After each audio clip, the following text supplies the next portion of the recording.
bush, tied her up to a stump of a tree. His intentions were clear.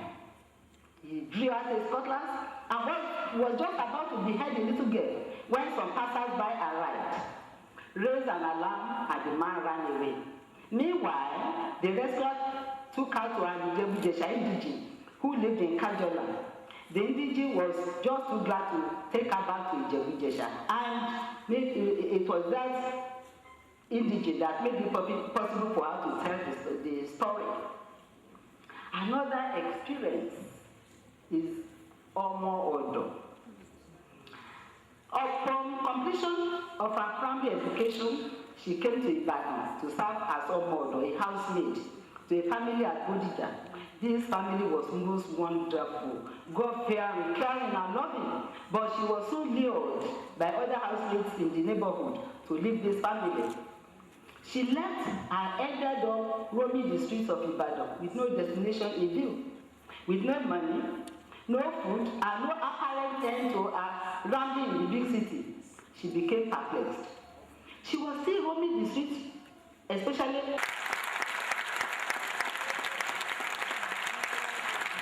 once upon a child is the confirmation of Carl Sagan's words of wisdom. Not all birds can fly.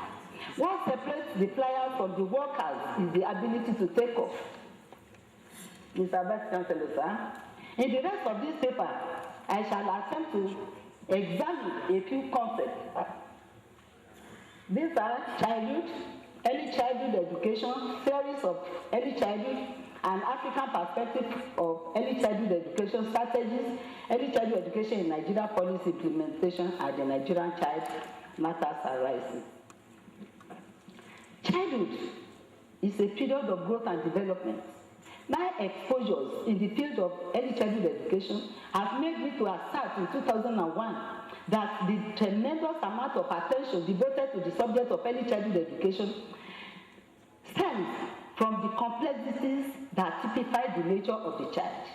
The nature of children is such that no two children are completely the same or alike in everything, not even identical twins.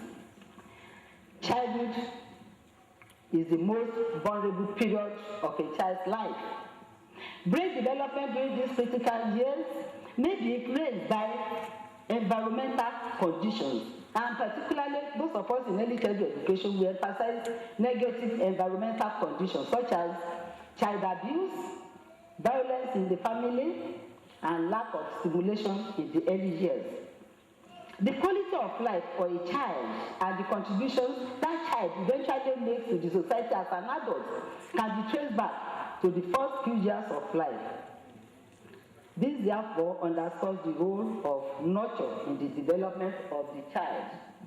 What is early childhood education? Early childhood education is the education given to young children from birth to age 8. It encompasses the care, protection, stimulation, and learning that is promoted in the child in the early years. It could be in the home. As a matter of fact, the home is the best school for the child. It could take place in the daycare center, playgroup, crèche, nursery, and lower primary. We use some terms, we employ some terms in the field.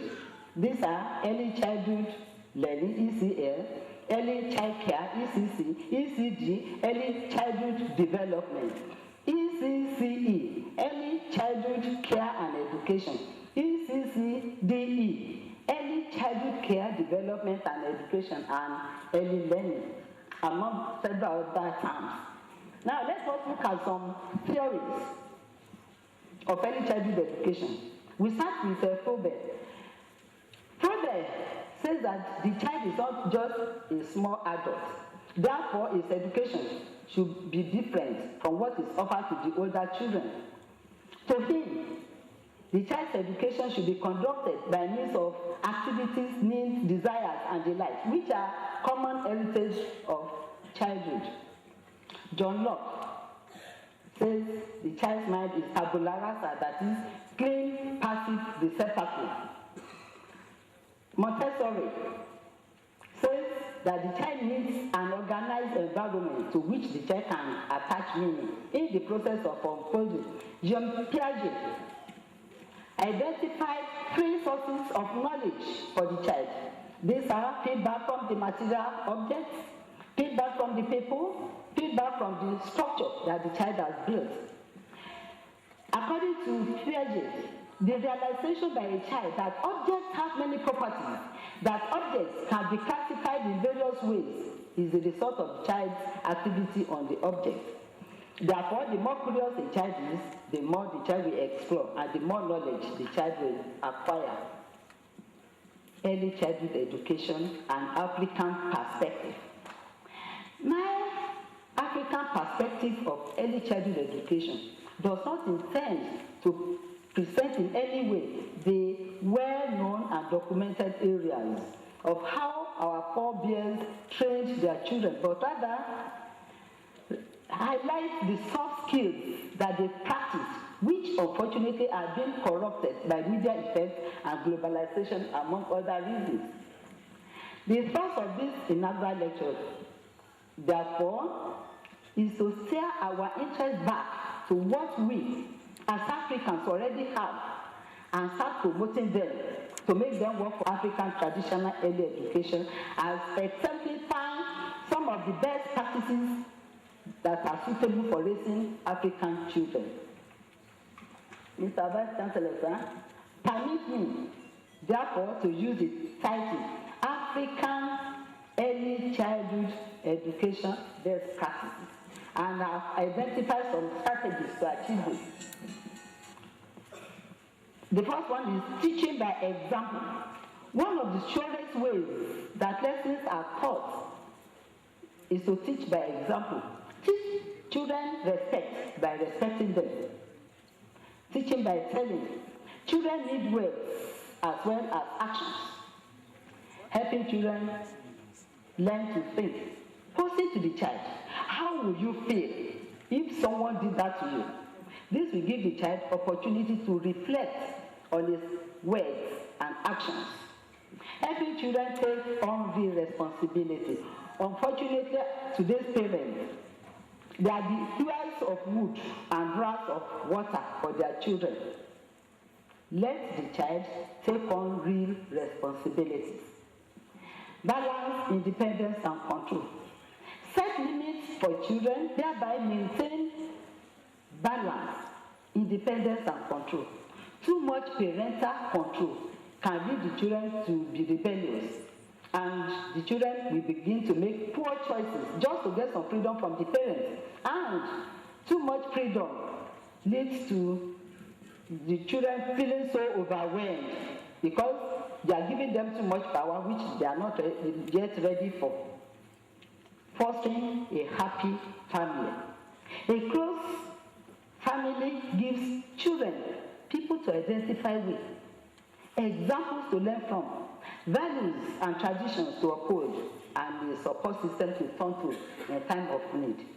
All these are, to my mind, the best practices on which the thrust of modern early childhood education in Africa should rest.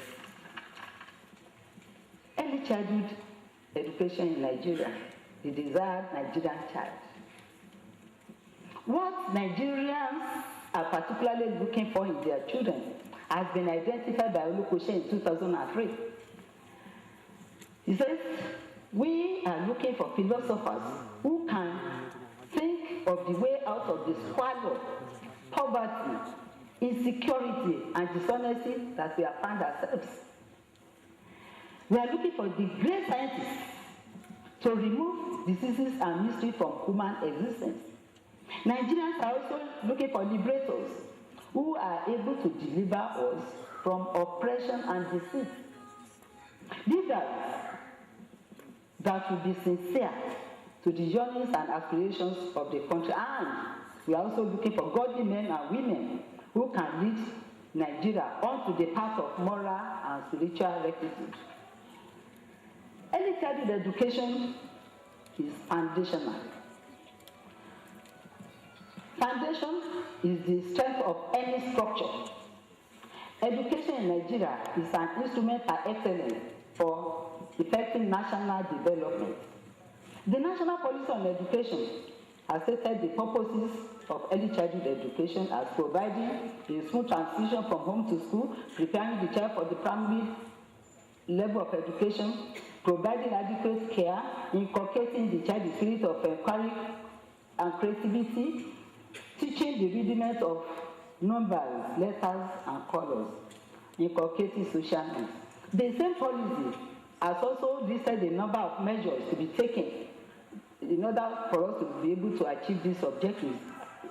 It has stated that it will encourage private efforts in the provision of pre-primary education, make provision in the teacher training colleges for the production of specialist teachers, ensure that the medium of instruction is the mother tongue, that it will regulate and control the operation.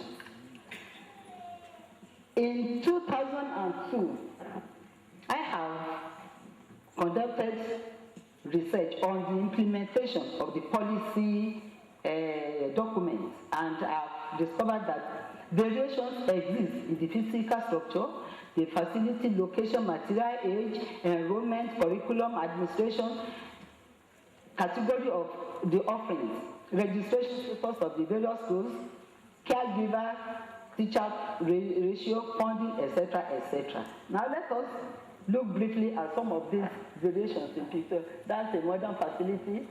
That's another one where Nigerian children, that is a typical classroom. That's another one. Another one. Another one. Now, the curriculum. I participated actively in the development of the curriculum for early childhood education in Nigeria. The curriculum of early childhood education as developed by the federal government of Nigeria through NERDC, Nigeria Educational Research and Development Council, features the following items that we will have on the slide. It has the physical development and personal data about a particular child, topics, objectives, content, activities, materials, and evaluation of all the other areas affecting social, mental, etc., etc. The curriculum is targeted at children in two age cohorts, 0 to 3, 3 to 5. The curriculum is child-centered, providing intersectoral interventions to ensure survival, growth, and development of the Nigerian child. Now let us look at how many of our children are actually benefiting from this type of. Now, from the table, it was found that we have 1,402,260 children enrolled in the 55,786 pre-primary schools across the country. Oyo and Lagos State recorded the largest enrollment. Now let us look at the enrollment for a period of time from 2001 to 2007.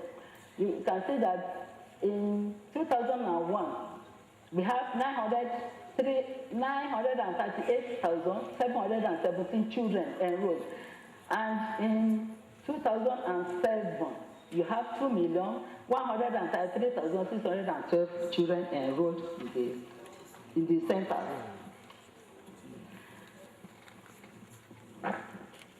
Once upon a child, matters arising. I have been to very many countries of the world and have interacted with their children.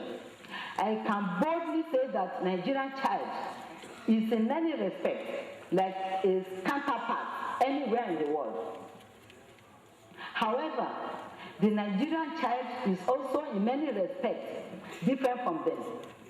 Unlike its counterpart growing up in a relatively liberal world, the socio-cultural context into which the Nigerian child is born and in which he is growing imposed on him the burden of fulfilling the parental engagement in 1993, family diversity, family inclusion.